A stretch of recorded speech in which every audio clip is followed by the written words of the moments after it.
Poona merchant चेंबरच्या वतीने अमृत महोत्सवी वर्षानिमित्त राष्ट्रवादी काँग्रेसचे अध्यक्ष शरद पवार यांचा सत्कार करण्यात आला। सरकारने चुकीचे धोरण अवलंबल्याने डाळीच्या किमती भडकल्या आहेत। त्याचे खापर मात्र व्यापाऱ्यांना फोडले जात असल्याची खंत व्यक्त करत किरकोळ क्षेत्रात परकीय गुंतवणुकीचा निर्णय अर्थव्यवस्थेसाठी मारक असल्याचं मत माजी केंद्रीय कृषी मंत्री शरद पवार यांनी व्यक्त केलं। दी पुना मर्चंट चेंबरच्या वतीनं अमृत महोत्सवी वर्षानिमित्त पवार यांचा सत्कार करण्यात आला। कार्यक्रमास कामगार नेते डॉक्टर बाबा आडाव, महापौर दत्तात्रय धनकवडे, फॅमचे अध्यक्ष मोहन गुरुनानी, चेंबरचे अध्यक्ष प्रवीण चोरबोले, माजी अध्यक्ष पोपटलाल ओसवाल, वालचंद संचेती, राजेंद्र बाठिया, उपाध्यक्ष जवाहरलाल बोथरा, सचिव अशोक लोढा, सहसचिव रायकुमार नहार, प्रकाश मस्के यांच्यासह आदी मान्यवर यावेळी उपस्थित होते।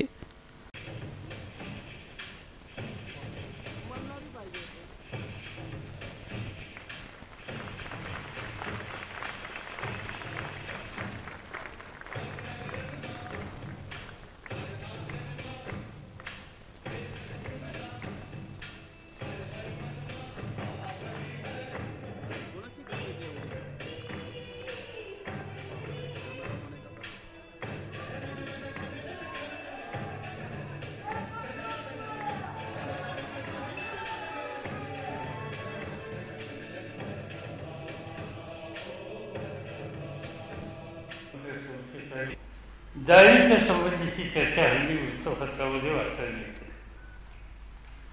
म्हणजे भाव खूप वाढले, भाव वाढल्याच्या नंतर सातत्याने दोष व्यापाऱ्यांमध्ये सुरू झालं।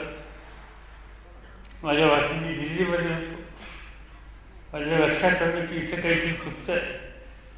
मग ते व्यापाऱ्यांचं चुकतं, एका धोरणामध्ये चुकतं, याच्या खोलामध्ये मी गेलो आणि माझ्या लक्षामध्ये आलं की महाराष्ट्र म्हणजे किंवा देशामध्ये डाळीचं उत्पादन कमी आहे हे मला माहिती आहे, तर देशाची शेतीची जबाबदारी 10 वर्ष मी सांभाळली, सगळ्या क्षेत्रातलं उत्पादन वाढलं।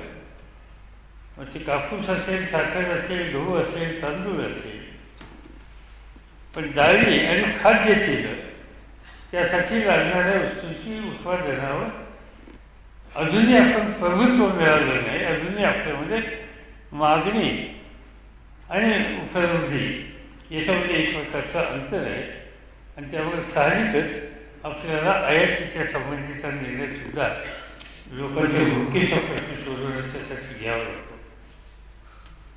आणि मी तर चौकशी करीत होतो की हा डाळीचा भाव एवढा का वाढतो, आणि माझ्या लक्षामध्ये आलं माहिती घेतल्यानंतर की मुंबईच्या बंदराच्या बाहेर परदेशातनं आणलेली डाळीची जहाजं म्हणून उभी आहे, ती का मंजूर केली जात नाही। चौकशी केल्याच्या नंतर राज्य सरकारने किती साठा ठेवायचा या संबंधीचा निर्णय घेतला आणि तो निर्णय जर अस्तित्वात असेल तर बोटीतनं माल उतरला की तिथे खटला होण्याची शक्यता होती, कारण तो माल साठ्याच्या संबंधीच्या ज्या मर्यादा होता त्याच्यापेक्षा कितीतरी आले आणि तो असणार।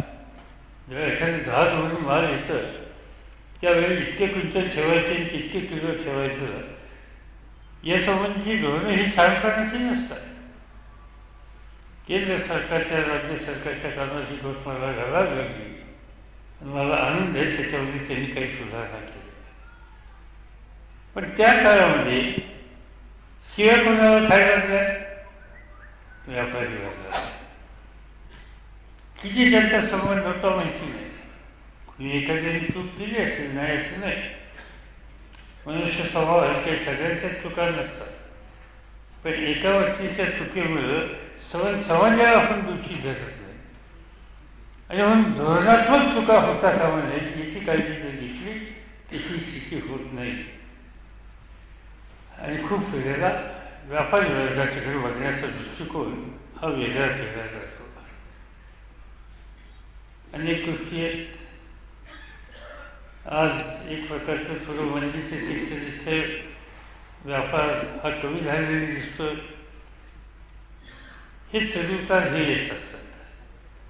त्या चढउताराला डगमगून जायचं नसेल, जाणारा वर्ग आपलाही नाही आहे।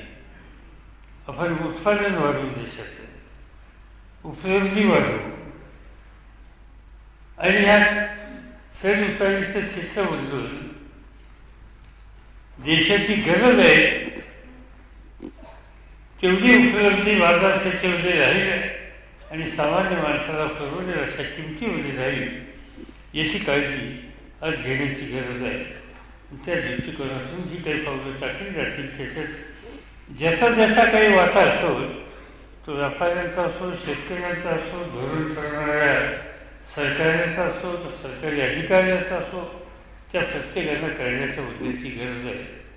आणि माझी खात्री आहे की आपण त्या पद्धतीने विचार हा निश्चितपणाने केल्याचं राहणार आहे. मी काही अधिक बोलून आपल्या सगळ्यांचा वेळ घेऊ इच्छित नाही. आपण अनेक वेळेला प्रश्नाच्या मांडणी करण्याच्यासाठी माझ्याकडे आला. माझ्या तारतम्याप्रमाणे जे काही करणं शक्य असेल तो करण्याचा प्रयत्न नेहमी मी केला. आणि त्याच्यात माझं एकच सूत्र आहे की मालाची आवक भरपूर झाली पाहिजे, उपलब्धता जादा असली पाहिजे,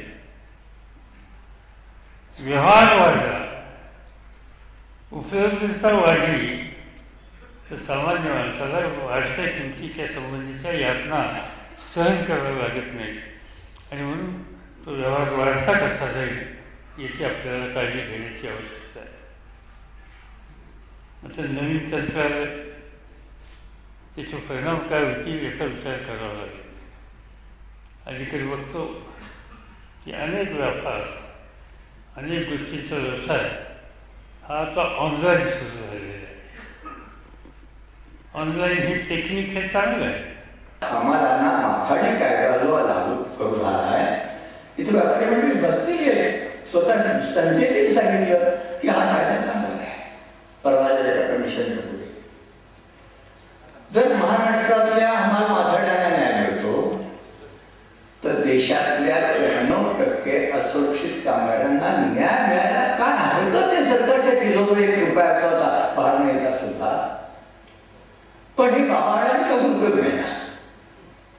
मजूर खात्याच्याकडे गेलो ते नव्हतं, त्याची ती मंडळी बसली होती, बोलवली, ती म्हणाली इस साहब को क्या, इस साहब कुछ नहीं कर सकते, आप जेटली साहब, जेटली साहब, अगर जेटली साहब पैसे देते हो जाएगा. जेटली साहब कैसे देते म्हणाले, ये देखो अगर आप मोदी साहब को मिलेंगे ना